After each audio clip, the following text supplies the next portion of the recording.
Hello and welcome to the Beach House 34 True Crime and Paranormal Podcast. And welcome to all of our new subscribers and a warm welcome to all of our loyal listeners. Thank you so much for tuning in. This is the reading of the Darlie Routier trial testimony. Now, I'm on day 8 of the trial, which occurred on January 15th of 1997.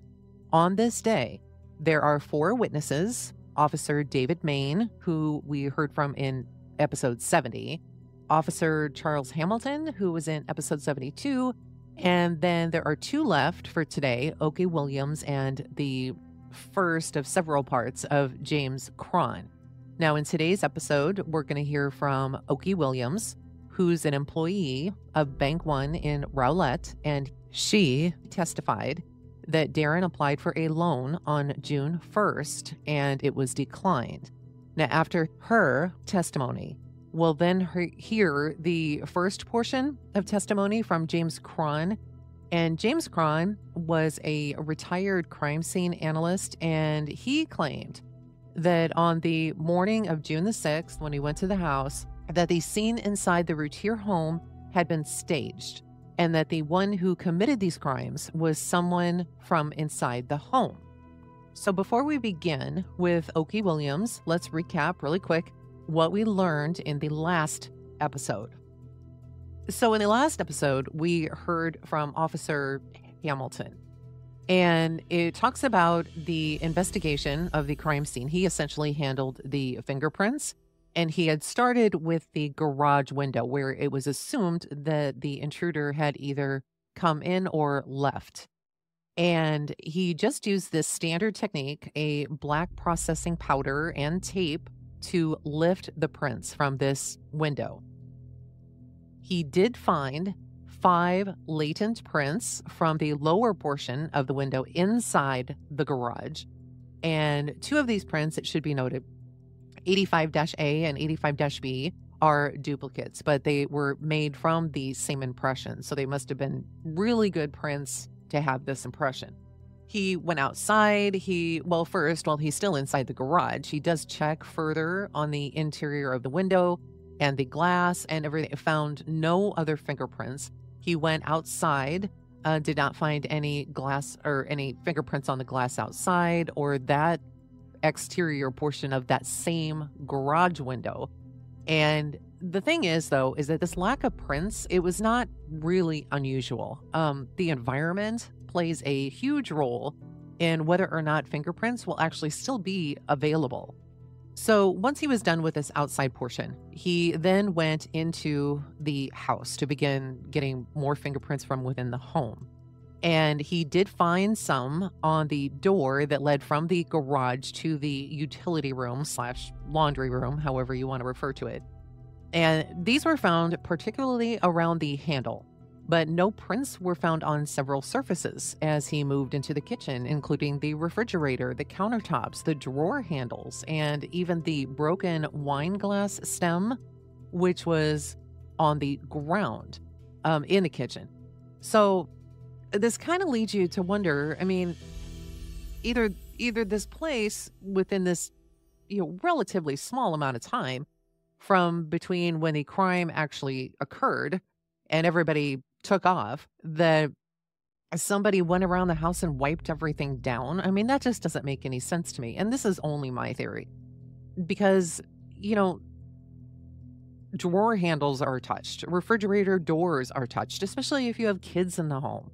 There's just a lot of places where you would think to find fingerprints just naturally throughout your home, but there was nothing. That I don't understand that. But anyway, over several days, Officer Hamilton also collected blood samples from various locations, including the kitchen, the family room, and the hand railing leading upstairs, which was something new to me in that episode.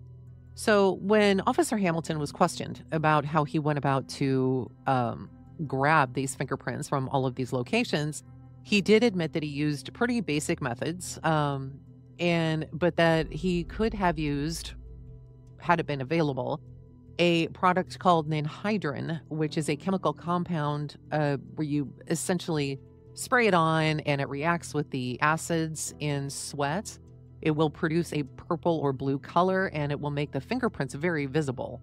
And this method is really useful on porous surfaces, and it could have been used for a more thorough examination. But at the time, it was not. It was just the black fingerprint powder. And his approach also while the defense was questioning him, the approach that he had to documentation and detail was kind of scrutinized, because he didn't when Hamilton, especially went out to the backyard and checked around the latch of the fence out there, somebody had thought that they had seen blood. And so he went out there to test for it, and it came back negative, but he never recorded this. When he was asked about checking his shoes for blood or glass, he said that he couldn't recall that. Personally, I'm a little shocked that they didn't cover their shoes or do something when they walked into the crime scene. Officer Hamilton then also testified that Catherine Long, who is a forensic serologist at the Institute of Forensic Science in Dallas, had asked him to go back and take a photograph of the kitchen sink. So that's kind of where we ended up with him. If you want to listen to the entire thing again, that is episode number 72, and it goes into much greater detail. So with all that said, let's start with the testimony of Okie Williams, and the questioning of Okie is begun by Miss Sherry Wallace, a part of the prosecution team. Tell us your name, please. My name is Okie Williams. How do you spell your first name? O-K-I-E. Are you married? Yes. Do you have any kids? I have 2 children. Where do you work, Mrs. Williams? I work at Bank One in Rowlett. How long have you worked at the Bank One in Rowlett? About 7.5 years. Okay. What job do you have now? I work as a personal banker.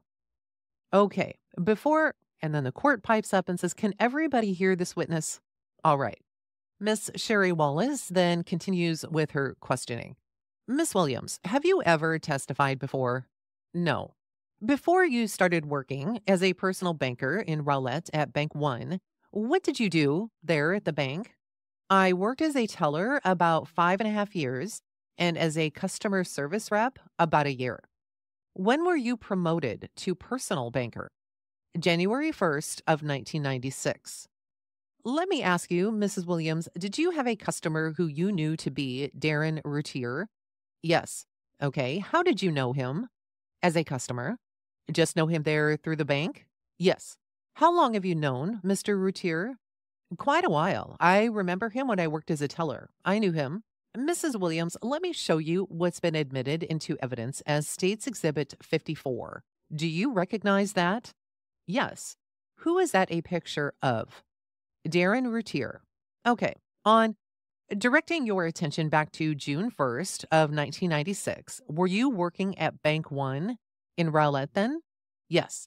Do you remember what day of the week that was, June the 1st? I believe that was Saturday. I'm sorry? Saturday. Okay. Are you all open on Saturday there at the bank? Yes, from 9 to 1. Okay. Did Mr. Routier come in the bank that day? No. Okay. Did you talk to him about a loan application on that day? Yes. Okay. Where did you do that? Pardon? Where did you all discuss the loan application on this of June the 1st? Bank One in Rowlett. Okay. Mr. John Hagler then says, Your Honor, and the court then says, you are going to have to speak up, ma'am. People cannot hear you. Mr. Douglas Mulder then says, Judge, apparently this is a loan or some sort of commercial transaction between the husband and this bank.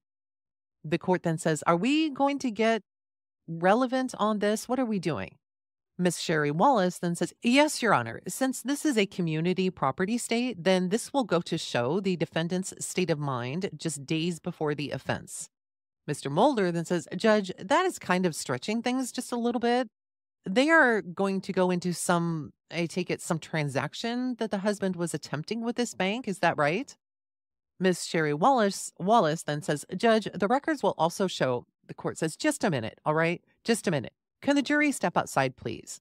Court says, all right. And then as soon as the jury is outside, the court then says, let the record reflect that these proceedings are being held outside the presence of the jury. All parties at trial are present. Now, let's get right to the point. And Miss Sherry Wallace then says, Your Honor, the defense counsel saw a copy of this loan at the same time they were given State's Exhibit 50. Court says, all right. Miss Wallace continues and says, this loan is a loan for a vacation that the husband of the defendant attempted to get days before the offense and was turned down. And Mr. Mulder says, well, big deal. The court says, all right, thank you. Then that is what the testimony is going to be? Miss Wallace says it will. The court says, all right, any questions? Mr. Mulder says, well, any questions of her? The court then says, yes, I mean, any objections to make? Mr. Hagler says, yes, Your Honor. Our objection, Your Honor, is that it's not relevant under Rule 401, and it would be confusing and misleading to the jury. Furthermore, it applies to the defendant's husband and not herself. The court then says, all right, overruled. I will let the testimony in. You can have a running objection to it. Mr. Hagler says, okay, including a 403 ruling 2, Your Honor. The court then says, yes, I think the probative value outweighs any prejudicial effect. And I want you to stay on that point, Miss Wallace.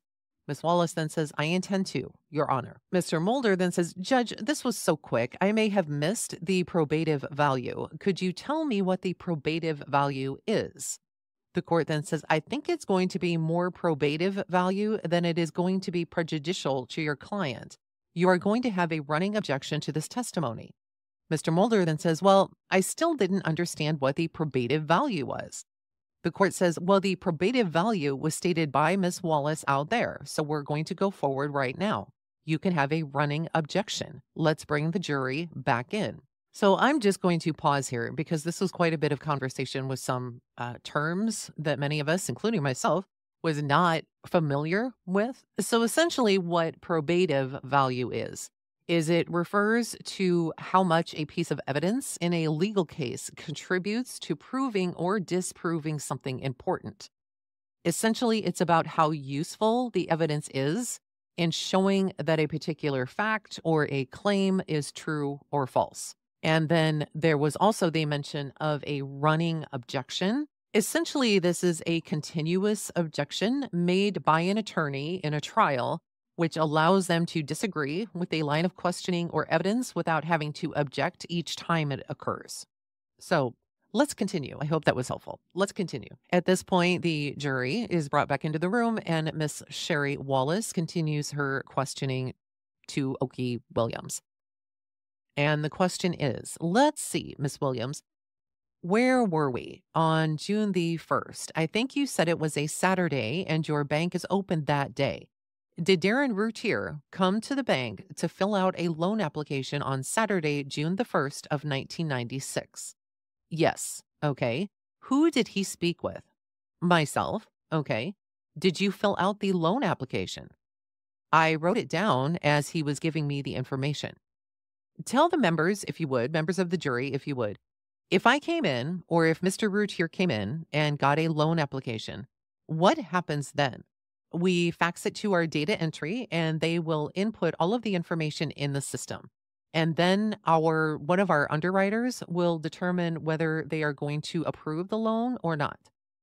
So do you make the decision about the loan right there at the bank, or does someone else do it? Someone else. Our central underwriting does it. Okay. So after you prepared the application with Mr. Routier, in this case, what did you do? The loan was turned down, so I left a message for him to give me a call. And I think I called him. I don't know when exactly, but Monday I talked to him and we tried to resubmit with collateral. And you did resubmit the loan there on Monday? Yeah. To go back to the central underwriter people. Yes, the same underwriters. What happened on Monday the 3rd? They denied the loan because, I'm sorry, they did or did not deny the loan? They denied the loan. Okay. And that was on Monday the 3rd for the second time. Yes. What was the amount of that loan? It was $5,000 even. Miss Williams, let me show you what's been marked for identification as State's Exhibit number 51 and ask if you recognize that. Yes. What is it? It's a loan application along with the worksheet, whether it's been approved or not.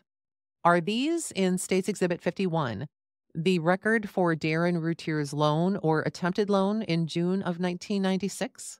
Yes. Okay. And do you, as an employee of the bank, are these records kept in the normal course of business? Yes. Okay. Are they kept on a day to day, week to week, and month to month basis? Yes. Okay. And do you have care, custody, and control of these documents? Yes. At this point, Ms. Wallace says we will offer State's Exhibit number 51 into evidence and tender a copy to the defense counsel. They have one, but here is the original. And Mr. Mulder of the defense says, we just have a copy of it. It's not real clear. And Mr. Mosty says, I understand the court has already ruled on this. The court then says, yes, we already have. Thank you. Mr. Mulder says, Judge, we have already voiced our objection. The court says, all right, thank you. State's Exhibit number 51 is admitted. Ms. Wallace then continues her questioning. Ms. Williams, using this document to refresh your recollection, you can take it. What's the reason for the $5,000 loan?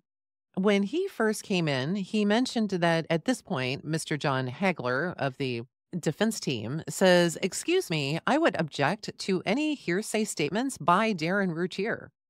The court then says, all right, let's rephrase the question. Let's phrase our questions properly, please. Ms. Sherry Wallace then continues. You can't get into what he said. Just what did you put down as the reason for the $5,000 loan on the application? Vacation. Okay. And do you remember about what time he came in, Miss Williams, that day? It was before noon. Okay. Yeah, before noon. Okay. On the second sheet of State's Exhibit number, and it says 1, but this is something wrong in the transcript. Do you have indicated on there what time that loan was turned down that day? It looks like about 11:47, but I'm not quite certain exactly what time. Did Mr. Routier wait in the bank to see if he got the loan or not? No, he left after he signed the loan application. Did you speak to him that day, that Saturday? No. What did you do after you received that fax that he was turned down? I'm not quite certain if I left a message on Saturday or Monday. I'm not quite certain about that. But did you talk to him on Monday? Yes. Okay. What did you tell him at that point? I told him I was sorry, but the loan was turned down. Miss Williams, you cannot get into what he said, but what was his tone with you? At this point, Mr. Mosty of the defense team says, that is speculation, Your Honor. And the court then says, I'll sustain the objection. The witness then says, his voice. The court then says, just a minute, ma'am. The way we do it down here, when I sustain an objection, you have to wait for the next question. The witness then says, oh, I'm sorry. Court says, don't worry about a thing. Now they will ask you another question, and then they are going to ask you some questions. The witness says, okay, and the court then says, all right, go ahead. Ms. Wallace then continues. Ms. Williams, was he happy about being turned down? Mr. Mosty then says speculation. The court then says, I'll sustain the objection. Ms. Wallace says, Your Honor, she talked. Mr. Mosty then says, Your Honor, are we going to argue this out in front of the court? The court then says, we're not going to argue it. We are just going to ask the next question. Ms. Wallace then says, Miss Williams, did you tell him the reason he was turned down? Yes. Okay. And is that contained on State's Exhibit number 51? Yes. Okay. Let me show you what's been marked for identification as State's Exhibit number 51-A. Is this a code from your bank of those reasons? Yes. Okay. If you could look at State's Exhibit 51-A to refresh your recollection, tell the members of the jury the reason Mr. Routier was turned down for his loan. Mr. Mosty then says, Your Honor, before we start referring to documents, we need to see the document. The court then says, all right, if you could show that to the defense, please. Miss Wallace says, yes, sir. Mr. Mosty then says, "Thank you." Miss Sherry Wallace then says, "May I proceed, Your Honor?" And the court says, "You may." And she continues with her questioning. Miss Williams, referring to 51-A, could you tell the jury why Mr. Routier was turned down for this $5,000 loan? All four of them? Please. Okay. Excessive obligation in relation to income, an excessive amount owed on revolving accounts, and too many new accounts and delinquent past or present credit obligations with others. Miss Wallace then continues her questioning. Miss Routier, after you gave them that information, Miss Williams, after you gave Mr. Routier that information, you said that he wanted to try additional collateral and resubmit the loan. Is that correct? Yes. From his request, did you resubmit the loan with the underwriters? Yes. And what happened that time? It was turned down and what were you going to say, Miss Williams? The only way that they will approve the loan was if it was CD secured. Okay. And he didn't have that CD or money available, or he didn't offer that to you, did he? No. Okay. When did you give him this information about it being turned down for the second time? I'm not quite certain, but it could have been Monday or Tuesday. Tuesday being June the 4th of 1996? Yes. Okay. Miss Wallace then says, "We will pass the witness." And the court then said, "Mr. Mulder." And the cross-examination by the defense, Darlie's defense team, begins with Mr. Douglas Mulder. Miss Williams, you have some code up there or something? Yes, sir. Okay. That you are referring to? Yes. And this is I guess you can just put the number on someone's loan application so you don't have to put out the whole reason. Is that the way it works? The underwriters will put the code in to let us know why they are denying the loan. Okay. When you say underwriters, this isn't a Texas Bank One is, in fact, none of the banks up in Dallas are Texas owned, are they? Pardon? North Carolina, and we've got, I think Bank One is up in Ohio, isn't it? Folks up in Ohio own Bank One? Yes, sir. Okay. And this looks to me like this is a codified deal where you've got 40 reasons that you turn down loans, but you are able to, is this it? Am I reading that right? Yes, sir. Insufficient real estate equity, customer withdrew application, excessive credit bureau inquiries, but they are all listed. All the reasons that you turn down loans are listed from 1 to 40. Are they not? Yes, sir. Okay. And I guess you all finally decided that if you wanted to loan him $5,000 for a vacation, he would have to put up a certificate of deposit. Is that right? No, sir, not necessarily. If they have a good credit history, I do not approve the loan. But normally, if they have a good credit history, they will determine whether they are going to approve the loan or not. We don't have control over that. Well, I know you obviously recommend it or you wouldn't have sent it on. Is that right? I don't recommend anything. Okay. If the customer comes in, we cannot deny any customers. If that is what they want to do, we have to do it. If they fill out an application, you have got to send it on. Exactly. Okay. And you send it up to the people up in Ohio? No, sir. Okay. They have a centralized location in the Dallas area. I don't know exactly where. Okay. But we fax it to the certain fax number, which is data entry. So you don't, where the people are that are making the comments in Dallas. All right. Okay. You fax it over to them, the application? Yes, sir. And they fax you back an answer? No, they don't. They input the information as it is written on the loan application. And then one of our central underwriters, they will review them. And then they will let us know whether it's been approved or not. And they will fax us the worksheet. Okay. So they faxed you back a worksheet and showed you that this had not been approved, denied. Okay. And suggested that if he wanted a loan, he would have to put up some CDs. Isn't that what it says? No, normally we tell the customer that it's denied. At that time, they will try to get a loan using their collateral using their vehicle or whatever as collateral. But in this case, they denied the loan. Okay. On the copy I have got, it says, quote, attention, Okie, customer does not qualify for loan at Bank One unless it is CD secured. That is the second time.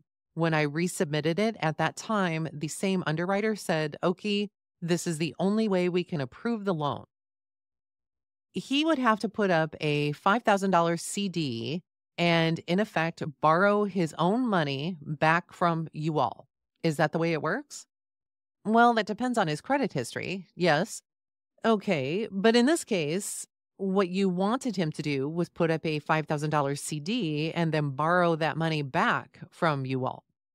Yeah. Okay. That is what, if he did that, what would you charge him? Probably 5 or 6% interest? Miss Wallace then says, I will object to relevance. The court then says, overruled.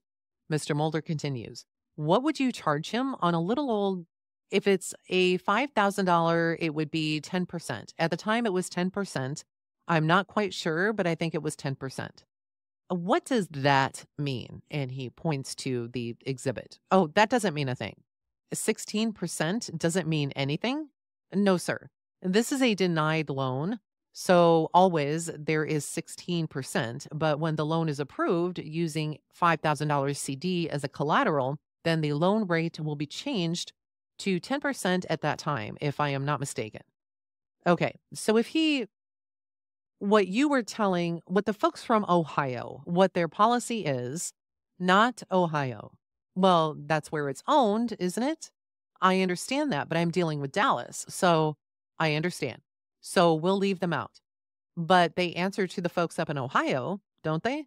In my understanding, I think directly in the Dallas area. All right. But at any rate, the chairman of the board or whoever is running Bank One, his policy was that in this case, if he wanted to borrow $5,000, he could bring in a $5,000 certificate of deposit and the bank would loan him that $5,000 and they would reduce the rate from 16% down to 10%. Is that right? Because it's secured. Well, yes. If it's unsecured, the rate will be a little bit higher. That is just common sense. Well, no, I understand that. So that is kind of a can't lose. That's the kind of deal that we all like, isn't it? Except the guy who is borrowing it. If they have a past credit history, there is no reason to put up a CD as a collateral. Okay, thank you. But if it's necessary, then they want some kind of collateral. What were you paying on your CDs, just out of curiosity, back then? Was it less than 3%? Miss Wallace then says, I'll object to relevance. The court then says, overruled. If she knows, I'll let her answer. The witness then says, well, at the time, it depends on the terms. It depends on the terms. It's different. Mr. Mulder then says, okay. So I don't know what kind of term that you want to know. Say a 12-month CD, a 1-year CD. Okay. About, I'm not quite certain, but I'm guessing about 4.5, 4.7. If it was a promotion, it could have been higher, about 5%. Okay. So you all make 5% on a deal like that without any risks, right? I don't make any. No, I understand. Mr. Mulder then says, that's all we've got. Thank you. And the court then says, all right. Any further questions? Mr. Mulder says, one last thing. You never talked to Darlie, did you? Well, about this particular transaction? No, sir. You don't even know that she knew anything about it, do you? I only saw Darin, and I have not seen Darlie at that time. Okay. Mr. Mulder then says, thanks. That's all. Miss Sherry Wallace says nothing further. At this time, the court then says, thank you. Your next witness. And the next witness on the list is the beginning of the James Cron testimony. And the direct examination is being done by Mr. Greg Davis of the prosecution. Sir, would you please tell us your full name? James Cron.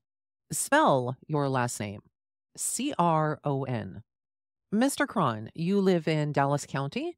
Yes. Okay. How are you employed at this time? I'm a consultant in the field of crime scene research, fingerprints, and physical evidence. All right. Recently, within the last few years, have you been retired from the Dallas Sheriff's Department? Yes. Okay. And how long were you with the Dallas Sheriff's Department? 29 years. Okay. And before the Dallas Sheriff's Department, were you employed in law enforcement? Yes. And where were you employed? As a civilian employee with the Dallas Police Department. All right, let's start with the Dallas Police Department first. What were your duties while you were there with the Dallas Police Department? Well, in 1958, I joined the Dallas Police Department as a civilian employee in the crime scene search section, and my duties involved clerical work and assisting in processing evidence. And I learned at that time some of the officers taught me crime scene investigation and photography. All right. How long were you with the Dallas Police Department? 6 years. Okay, so when did you start with the Sheriff's Department in Dallas? In 1964. Okay. What were your duties with the Dallas Sheriff's Department? In 1964, when I joined the Dallas Sheriff's Department, it was as a deputy sheriff assigned to the Identification Bureau. My duties involved the keeper of the fingerprint files and the crime scene search investigations. Okay, you were talking about the Identification Bureau. Do they deal with fingerprints? Yes. Okay. For instance, would they deal with inmates' fingerprints of people in the Dallas County Jail, for instance? Yes. You also mentioned that you were with the crime scene department there at the sheriff's department. What were your duties with that section? Well, in the Identification Bureau, part of the duties involved not only keeper of the fingerprint records of the inmates, but it was crime scene investigation. In 1972, I was promoted to sergeant and told to create a separate section that devoted all of its time to crime scene search activity, and that was the physical evidence section. I remained commander of it for 21 years. During that time, I was promoted to lieutenant, but I was commander of the physical evidence section for 21 years, and I retired in 93 as a lieutenant of that section. Okay. In 1993, were you still the commander of the physical evidence section at that time? Yes, I was its only commander from the time it was formed in 1972 until the time I retired. Okay. The total number of years now that you have been in law enforcement doing crime scene work and dealing with fingerprints, etc., how many years? 39 years, counting my consulting time, which I devote to crime scene search matters. Are you a member at this present time of any professional associations or societies? Yes. What associations or societies are you presently a member of? I assume you're talking about those that deal with the crime scene search matters? Yes, sir. International Association for Identification and the Texas Division of the International Association for Identification. What is the Society for Identification? What is that? It's an international society of people in the profession of physical in dealing with physical evidence and forensic sciences, any aspect of crime scene investigation. Okay. In the past, have you been a member of any other societies or associations dealing with that area? Yes. Could you just name a few of those for us, please? International Association for Bloodstain Analysts, the Homicide Investigator Association of Homicide Investigators of Texas. That's two of them.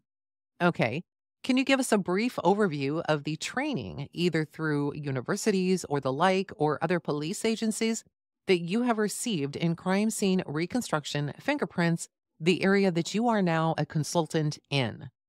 Yes. In addition to my 39 years, beginning in 58 at the police department in Dallas and the sheriff's department in the consulting business, I have attended numerous schools dealing with physical evidence and latent print subjects, some of them being at the FBI Academy in Quantico, Virginia, Burlington County College in New Jersey, Toronto, Canada Police Department, regional police academies and sheriff's departments academies in the state of Texas, Council of Government in Arlington, Texas, which is a North Central Texas area training academy. I have attended courses put on by the Northwestern University out of Illinois, the National Law Enforcement Institute, and, well, that is the primary courses. And I did mention, I believe, that those courses involved crime scene search procedures, latent print development and comparison, photography, and matching of physical evidence. I now teach in the subject of crime scene search, latent print development and comparison, and crime scene search procedures in general. Some of the places I have taught or still teach at are SMU, Texas A&M, Dallas Baptist University, Texas Women's University in Denton, Dallas County Community College District, local sheriff's departments in in Texas, and police departments. I have taught at Tacoma, Washington, Denver, Colorado Police Department, and just Navarro County Junior College in those areas.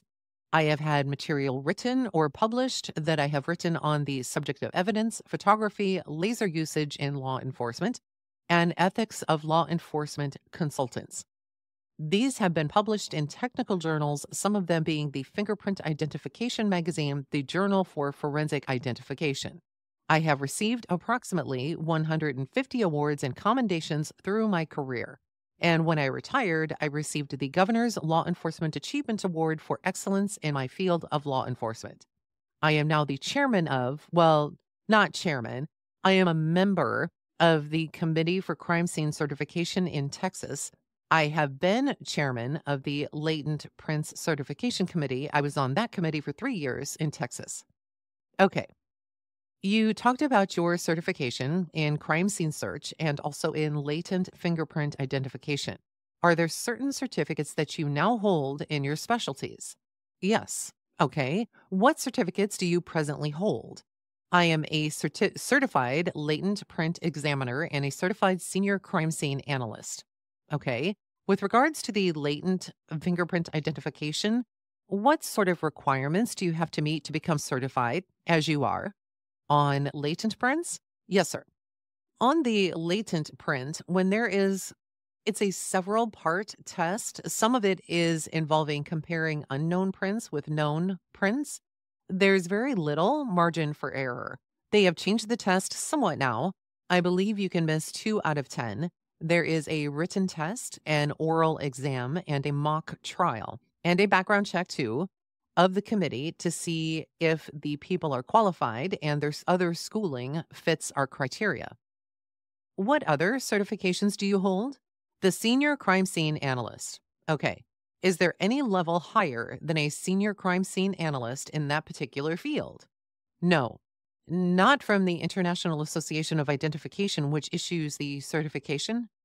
Mr. Cron, in your 39 years, have you had occasion to go out and investigate crime scenes and process crime scenes? Yes. This may be a hard question.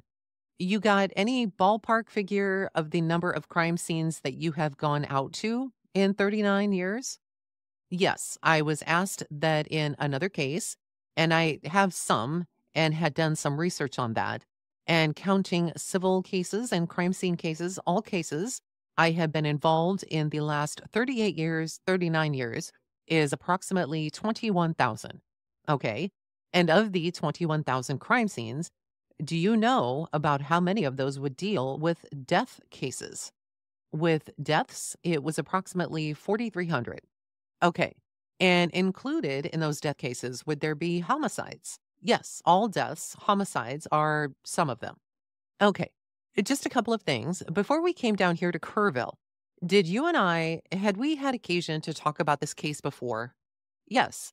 Both in person and over the telephone, we have talked, haven't we? Yes.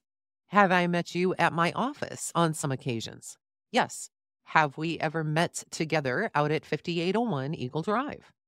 Once. Okay. Since we have been down here in Kerrville, have we talked about your testimony and about the case? Yes. Okay. By the way, are you being paid to testify in this case, Mr. Cron? No. How long have you had to be down here in Kerrville? I came down last Tuesday, flew back Friday night, came back Sunday. So going on 2 weeks. All right. Well, if I can, let's go here to June the 6th of 1996. Let me ask you whether sometime early in the morning on June 6th, 1996, if you received a call from the dispatcher for the Rowlett Police Department. I did. Okay. And do you remember about what time it was that you were called? Yes, it was around 5 a.m. Okay. And how far away from Rowlett do you live? I never did. It's about a 15-minute drive. You live in generally the same area, the northeastern part of Dallas County, right? Yes. Okay. What information were you given when you were called by the dispatcher? What did you understand that she wanted you to do? The dispatcher didn't relay much information. It just said that the crime scene officers from Rowlett asked if I would meet them on Eagle Drive. They had a homicide investigation that they would like my assistance on. Okay. Had you had some prior association with the Rowlett Police Department prior to June 6th of 1996? Yes, over the past 15 or 20 years. Okay, I guess just trying to understand why they called you. Can you tell us a little bit about how you had been associated with Rowlett prior to that date? Well, through the sheriff's office physical evidence section, I dealt with them for many years. Since I retired from 93, I have conducted 3 different schools there for their officers. Okay. Did you go out to 5801 Eagle Drive in Rowlett? Yes. Do you know about what time you arrived at the scene, sir? Yes, it was about approximately 5:45. All right. And when you got there, did you meet with anyone? Yes. Do you recall who you met with first? Sergeant Neighbors, Officer Main, and Sergeant Matt Walling. Where did you meet these people? Well, they came towards my car when I pulled up. It was on the street at my car. Okay, what was the condition of the crime scene when you got there at 5:45 or 6 o'clock that morning? The exterior? Yes, sir. Oh, there was a barrier tape around the perimeter. All right. When you first talked with David Main, Matt Walling, and David Neighbors, were you still outside the taped area? Yes.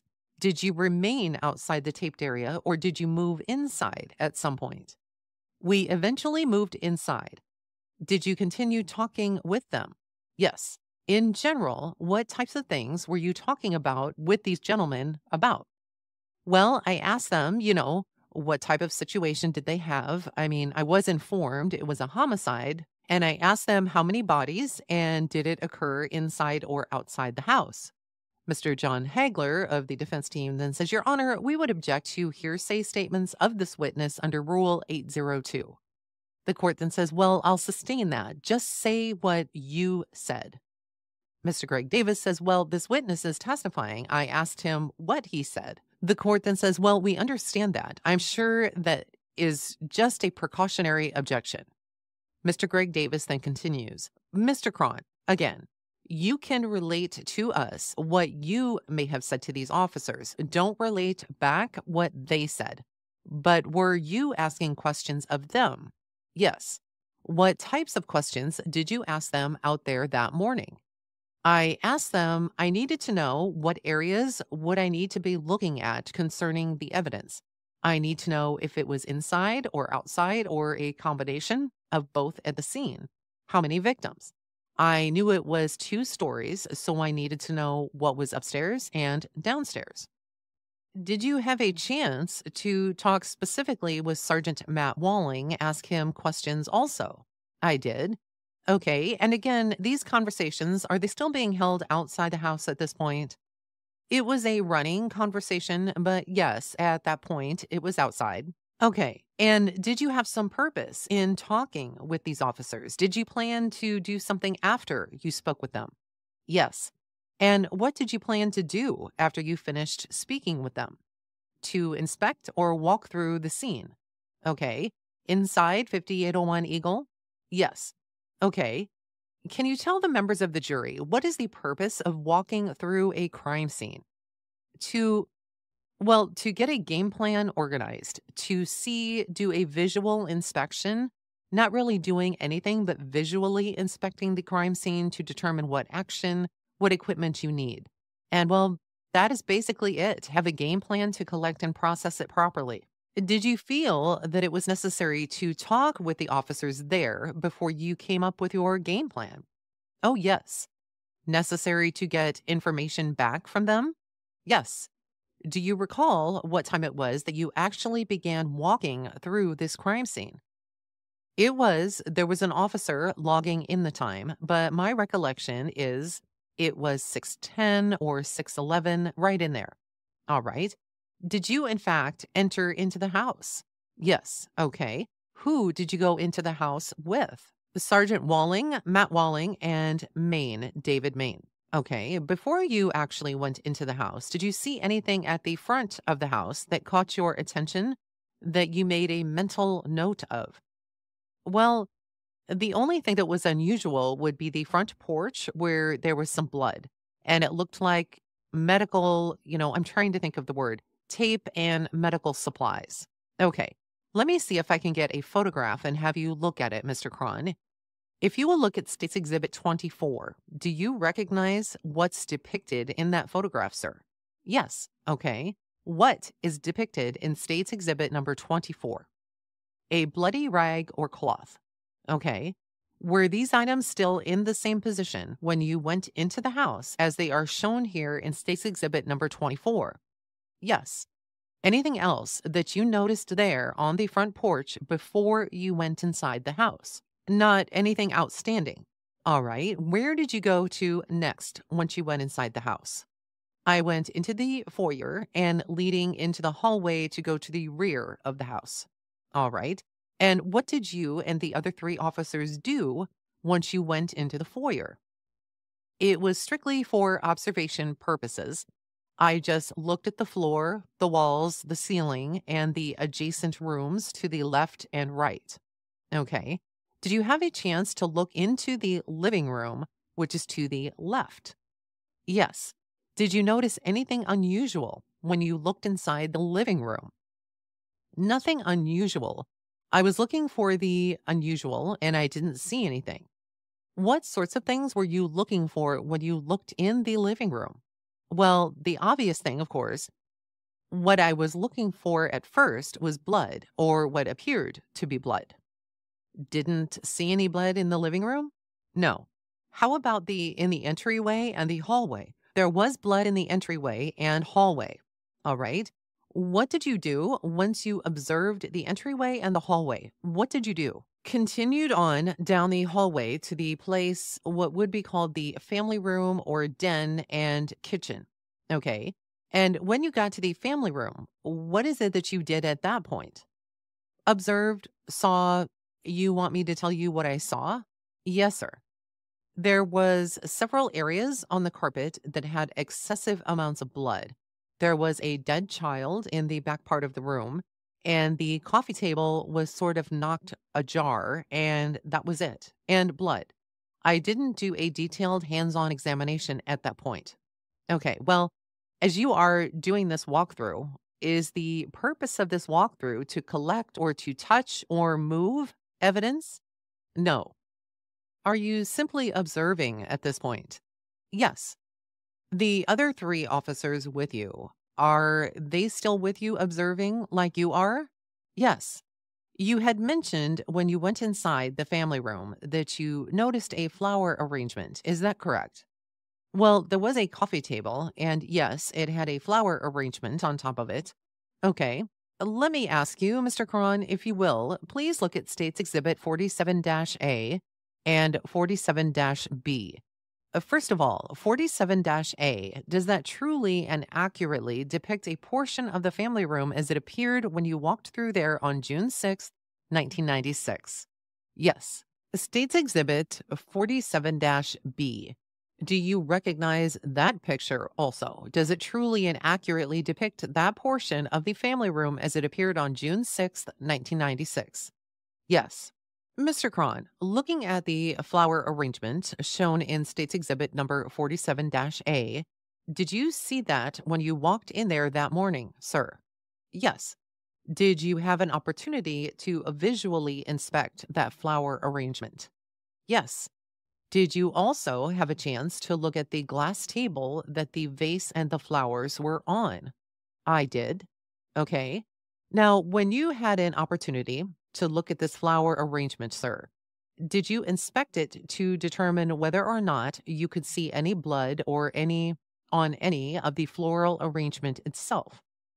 Some of my inspection and closer inspection of it came after the initial walkthrough, but yes, I did inspect it. Okay. Let me ask you, were you able to see any blood on the flower arrangement itself? No. Okay. How about the flowers, the stems, or any of the leaves here? Did you inspect it to determine whether or not any of the flowers or any of the other elements of the flower arrangement had been broken? I did. And was anything broken on this flower arrangement, sir? I couldn't see any broken parts. Did you have a chance to look at the vase also? Yes. Did you try to determine whether or not you could see any blood on the vase? I did. And what was the result? It was negative. I didn't see any blood. Okay. How about the vase itself? Could you see any evidence that it was broken, chipped, or damaged in any way when you saw it on June 6th, 1996? No, it appeared to be intact. Okay, let me ask you about the glass top, the area surrounding the flower arrangement. Did you look at the area to determine whether or not you could see any sort of cracks or breaks or defects in the glass anywhere around this flower arrangement, sir? Yes.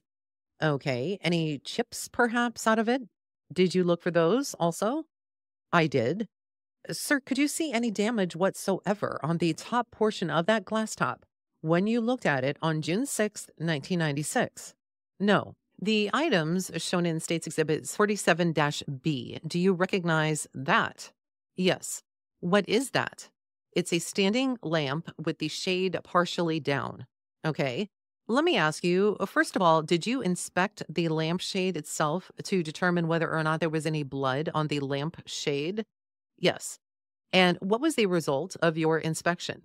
There was, I saw no blood on the lampshade. Did you inspect the lampshade to determine whether or not you could see any tears? Yes. And what was the result? I didn't see any. All right. Let me just be more general. Did you inspect the lampshade to determine whether or not you could see any damage at all to this lampshade? Yes. And what was the result? I didn't see any damage. No creasing, no tears, nothing like that. No, outside of regular fraying wear along the rim, but no tears, no dents, scratches, blood. Okay, let's talk about the visible portion. Was this a floor lamp of some sort? Yes, I said standing. A floor lamp is what I mean. All right. Let's talk about part of the stem here that we can actually see in this photograph leading up to the light bulb and the other area here that would hold the shade. Let's just start from the top down. Okay.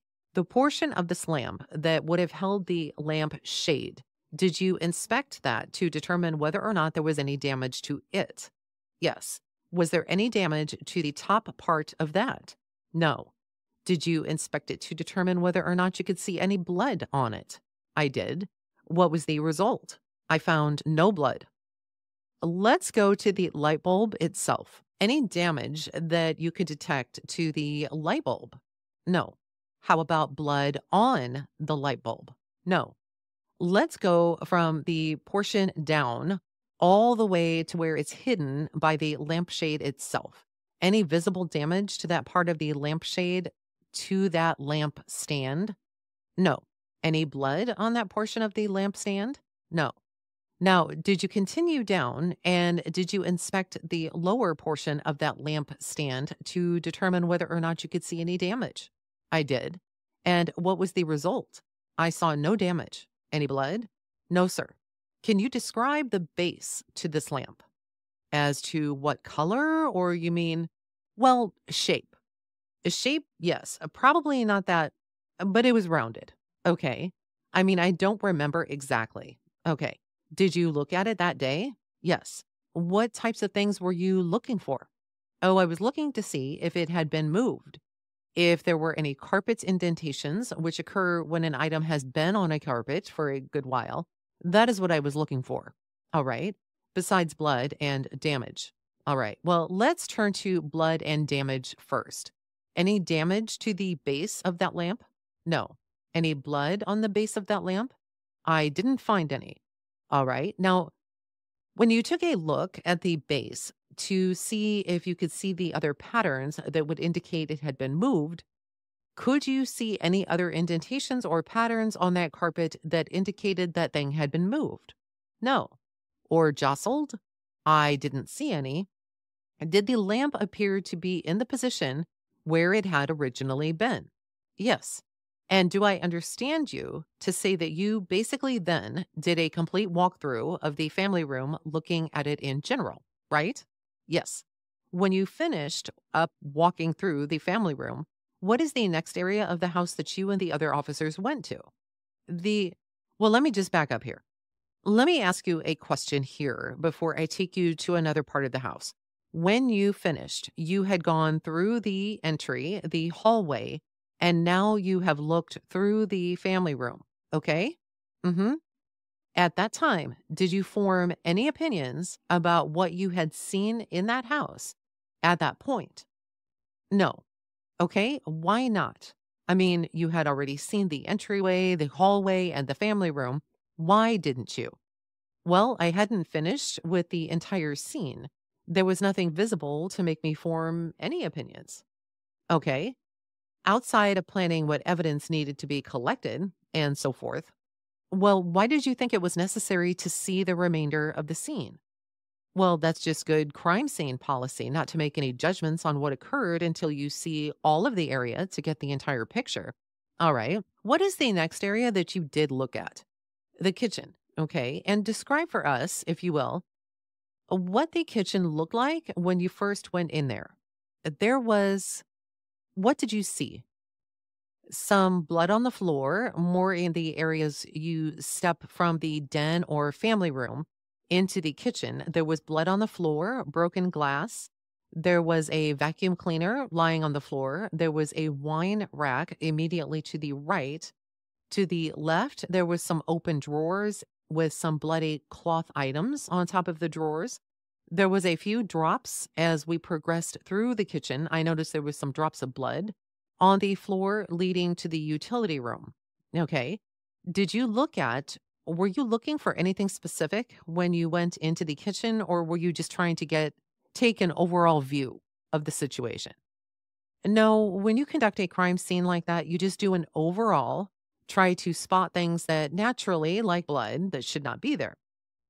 And I saw blood and glass and the vacuum cleaner. That was the primary things.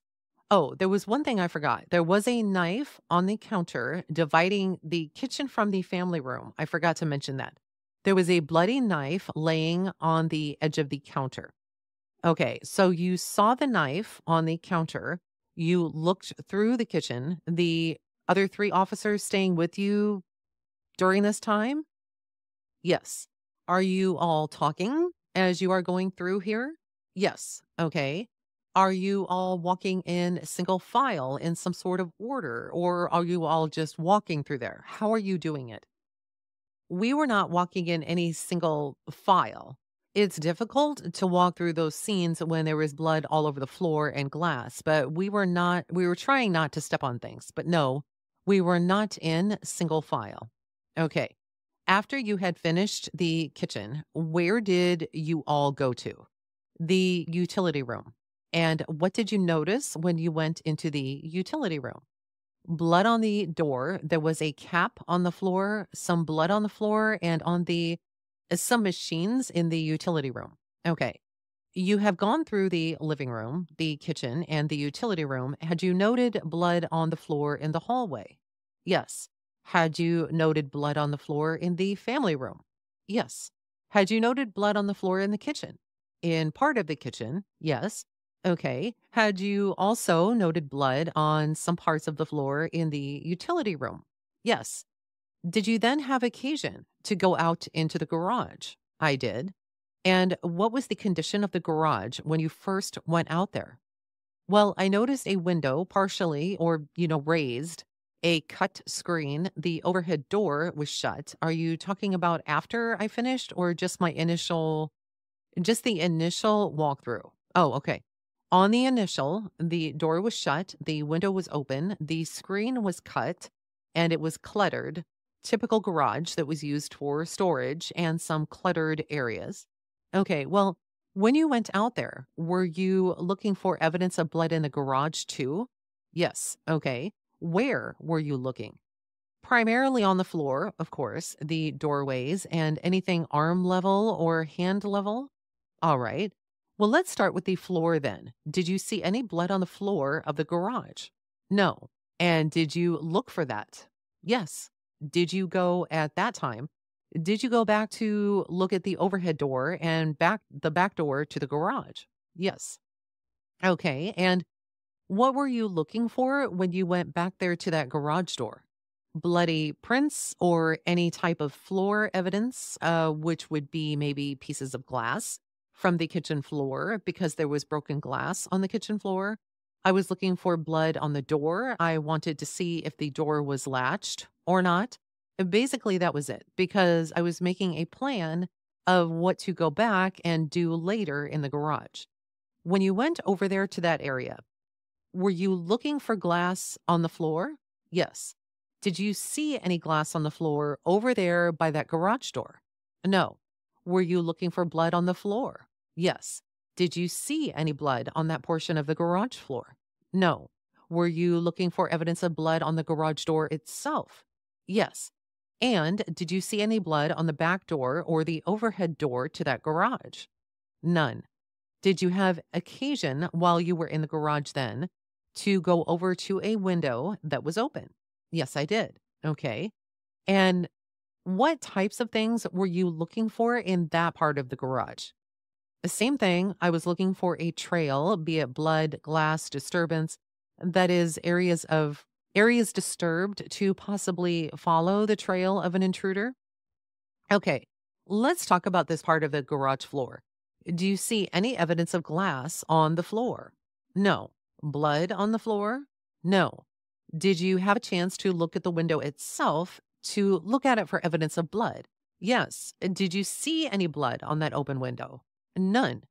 Did you have a chance to look at the windowsill? Yes. Did you have a chance to examine it for evidence of blood? I did. And did you see any blood on the windowsill there at that window? And no, it had a fairly thick layer of dust over the entire windowsill. How about the items over there close to to the window? Did you look at them for evidence of blood?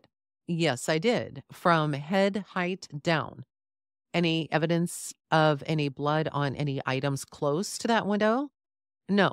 Okay. You had mentioned the windowsill and how it appeared that day, Mr. Cron. Let me show you what's been marked as States Exhibit 41-A and 41-B. Do you recognize those, sir?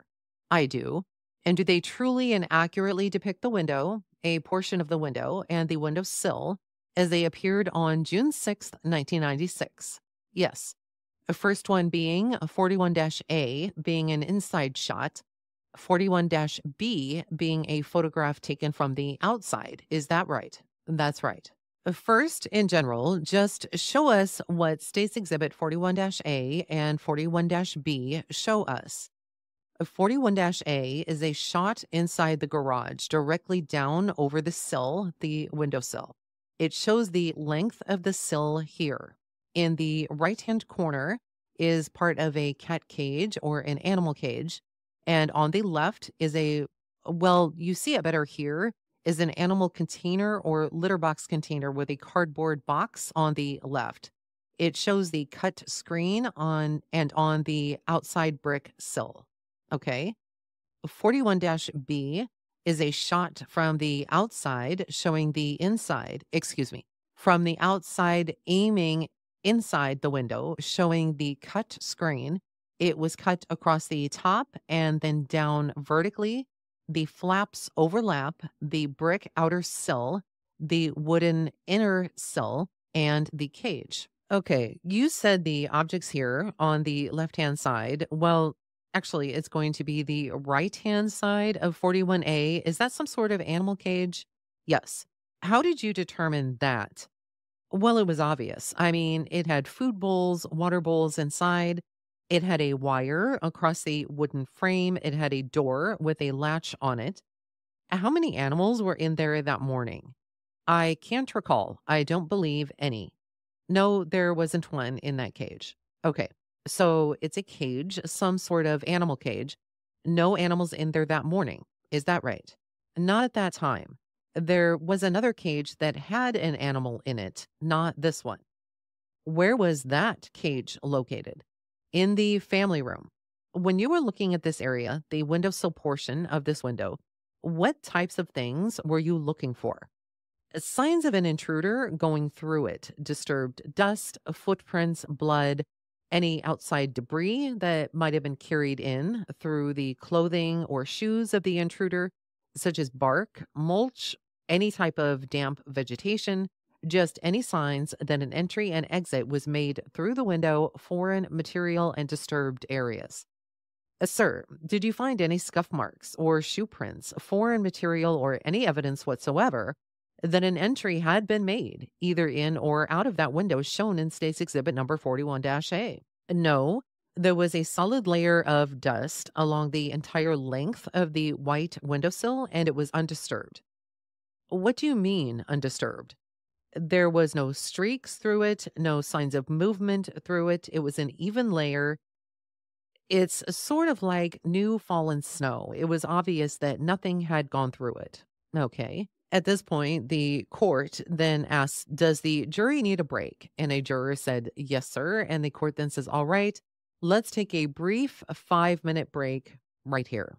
And we are going to do the same because this is well over an hour at this point.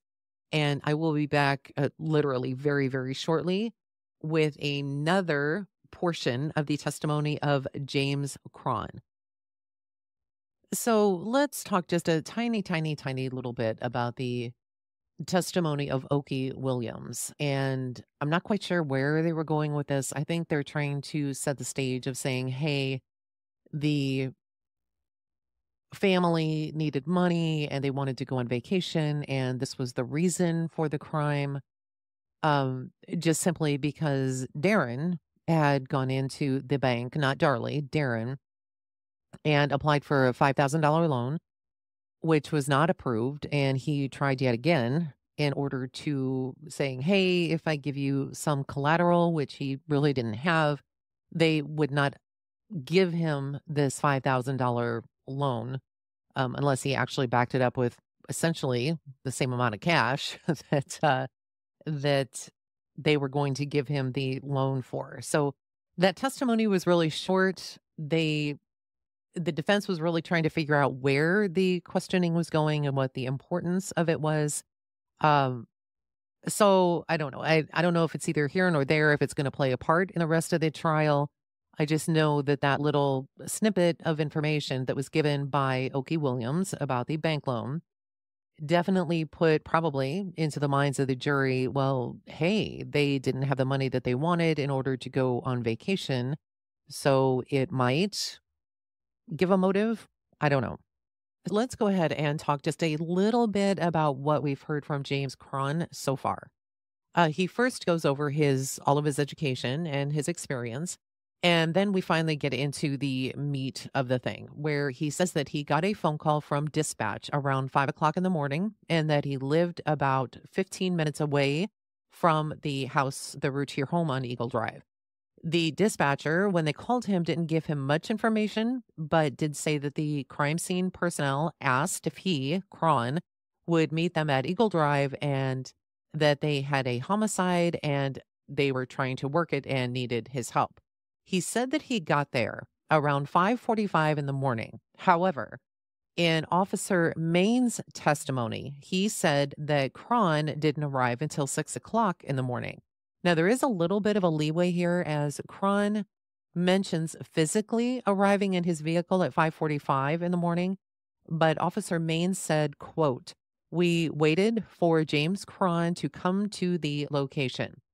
He was then asked, Officer Main was asked, how long of a wait was that? And he responded with, quote, "That was approximately 6 a.m. when he arrived." James Cron then says that he met with Sergeant Neighbors, Officer Main, and Sergeant Matt Walling. He asked the officers what he needed to look at, how many victims, where the crime scene was, if it was upstairs, downstairs, or both. He meets these guys outside the crime tape perimeter and talks with them as they walk inside the perimeter and closer to the house. And Cron's plan was to do a walkthrough to create some kind of game plan. So Cron says that he began walking the crime scene around 6:10 or 6:11 in the morning. So this kind of puts a time frame of he spent about 20 to 25 minutes talking with the officers if we consider his timeline of showing up at 5:45 in the morning. If we consider his timeline from Officer Main's perspective of 6 o'clock, he spent about 10 or 11 minutes talking with the officers before walking into the crime scene. He further says that he went into the house with Walling and Main, not Sergeant Neighbors with him, just Walling and Main. He does mention seeing blood and medical supplies on the front porch. There is States Exhibit number 24, which shows a bloody rag or cloth, and I will have that on the website. He said that he noticed blood in the entryway and the hallway leading to the back room where the crimes occurred. He said at this point he's just observing, but then he says that the other three officers were also there with him observing as well. But he said earlier that he just walked in with two of them, Walling and Main. So I thought that was kind of interesting. And maybe I misheard that. Maybe I need to go back and listen. And he actually said that neighbors went in with them, but I don't think so. They then bring up States Exhibits 47-A and 47-B. Again, I'll have these on the website. And 47-A shows the flowers on the main table in the family room, and they are tipped over.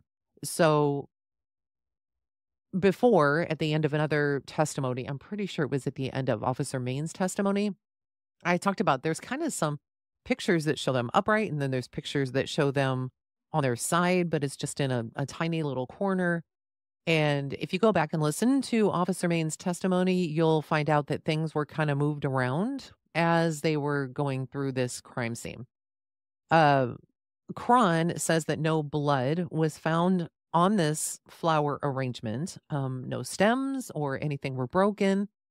I don't know if this was an actual flower arrangement or if it was real or if it was fake, just for display. He also said that he didn't see any chips or anything broken off of the vase or even on the table where the flowers sat. They then talk about the exhibit 47-B, and this is that picture of the lamp. And in this one, it still shows the lampshade hanging on the edge of the couch. It's not on the floor like in the testimony of Officer Main. If you've been listening up to this point, you'll know that there was several discussions were had in Officer Main's testimony about the photographs of the lampshade. Some photos showed it on the edge of the couch, some showed it on the floor, and then there was a discussion in Main's testimony if he knocked it off the couch and then put it back up on the couch after moving the files that were near there. And this all ties in. So what I also found strange was that they talk about this lampshade. And what I find strange is that there is a hole. If you look at the top of the actual lamp shade, the gold portion that has the fringes around the bottom, where a screw or a bolt would go that would adhere it to the top of the lamp. But in the photo, if you look around the area that would hold it, around the light bulb itself, you can't actually see where this bolt or screw would go. So, there's nothing sticking out that the lampshade would actually hang on to, where then you would screw something on to keep it tight. But there could just be a hole at the top of the lamp, this area where it would hold the lampshade, just to hold it in place if it's just a hole. But then something would still have to go in there, right? A screw or a bolt or whatever it is in order to hold it in place. So where did that go? Did it even exist? Maybe they just had the shade balanced on it, but that doesn't make a lot of sense. So, anyway, as James Cron walked from the family room to the kitchen, he noticed blood on the floor leading from the room to the kitchen. So, from the living room or the main family room into the kitchen.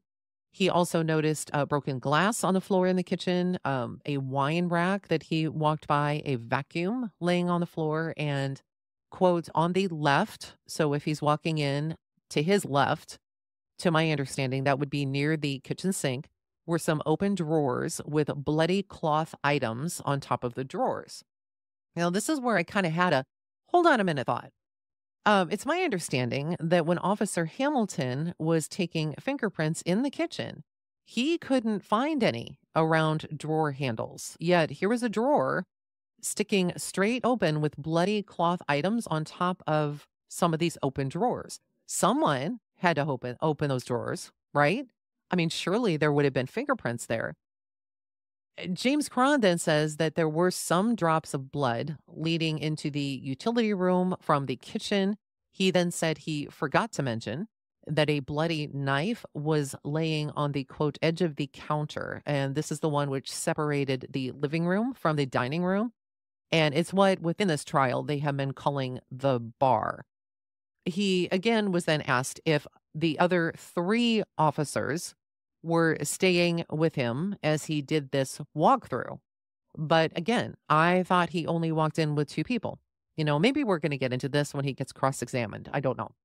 He then said that the group of them, while doing this walkthrough, was not in a single file. And he was asked this twice, and he was adamant they were not in single file. And this differs significantly from Officer Main's testimony.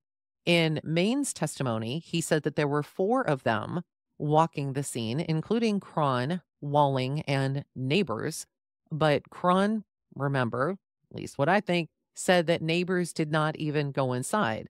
A second, Main said in his testimony that they all entered in and walked the scene in single file, and when they were done walking the scene, they all took the same order, but in reverse, and they all left the scene in single file. This totally differs from what James Cron says.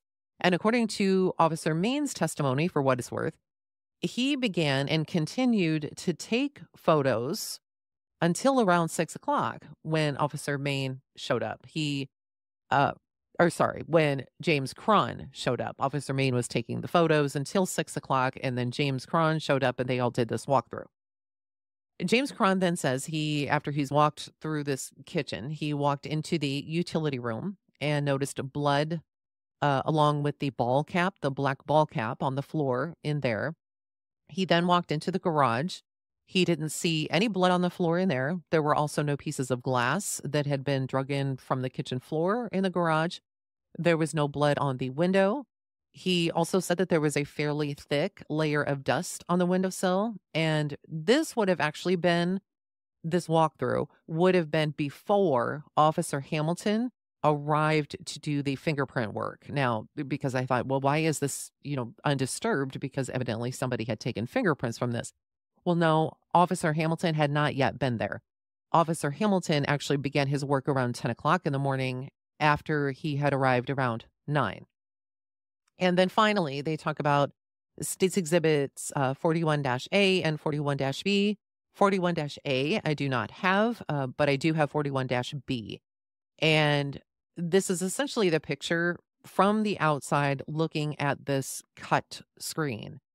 And he says, he being Cron, on the windowsill, he was looking for disturbance of the dust. And he was also looking for any foreign material that might have been brought in from the outdoors into the garage. And he didn't see any. He also said that there was an entire layer of dust on this windowsill, completely undisturbed. And obviously nobody had touched it. He kind of made it like as if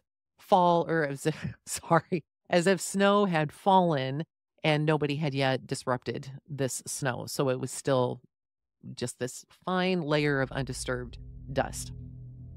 So anyway, that will do it for this particular episode regarding the Darlie Routier trial. In the next episode, we'll definitely go over more of Cron's testimony because his is quite long and will go for quite some time. So I'm going to wrap this one up and then head right into recording the next one. And that one will be out very, very soon. So once again, thank you all for listening. I appreciate you all so much. And you'll hear from me again really, really soon. Thank you.